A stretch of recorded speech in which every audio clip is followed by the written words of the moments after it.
And there's a lot of guys that think they have to get way bigger than they are. They're 6 feet, they think they need to be 210 pounds. That's completely wrong.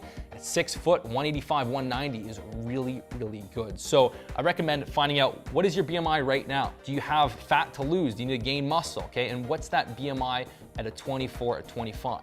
And if we want to get very, very specific, the 24 BMI is really that warrior physique, a bit more of that leaner, tighter physique, which is the warrior look. Think about like Brad Pitt, Snatch, Fight Club. Do you want sort of that Greek god physique? You think about Brad Pitt and even Troy, or Daniel Craig, some of the guys with a little bit more muscle. You want that superhero look. So you determine what your goal is. And again, the most important thing, of course, is that you want to achieve these BMIs while being lean, with a lean DEXA score, or I recommend just getting a tape measure your waist around belly button, and ideally you want to have your waist about 45% of your height. So if you're 6 foot, you want to get your waist to about 32.5 while being in that BMI sweet spot. Or if you're 5'10", you're gonna really wanna get to 31.5. Even if you wanna go half an inch lower, you can get to the 31-inch waist. So if you can actually get your waist dialed and be in that 24 to 26 BMI, that's where you're gonna look incredible, okay? Everything's gonna fall into place. So I see a lot of guys that go too high in the weight, or they're too low and they're outside of that range. And it's been shown that women find that 24 to 26 BMI the most attractive. And for men, we actually find a woman with a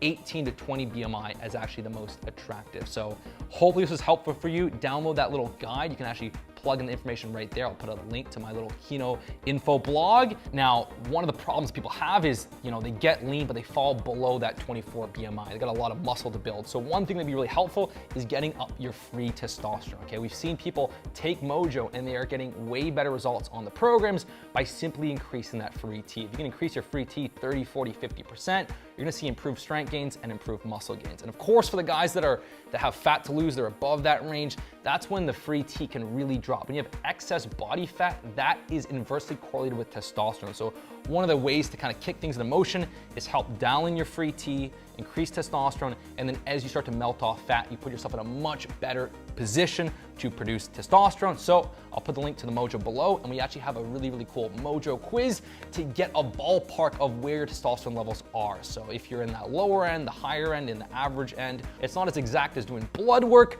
but it's pretty damn close. So hit the link below and you can actually get the Mojo and even do the Mojo quiz to find out where you are right now. Hope you enjoyed the video. We'll talk soon.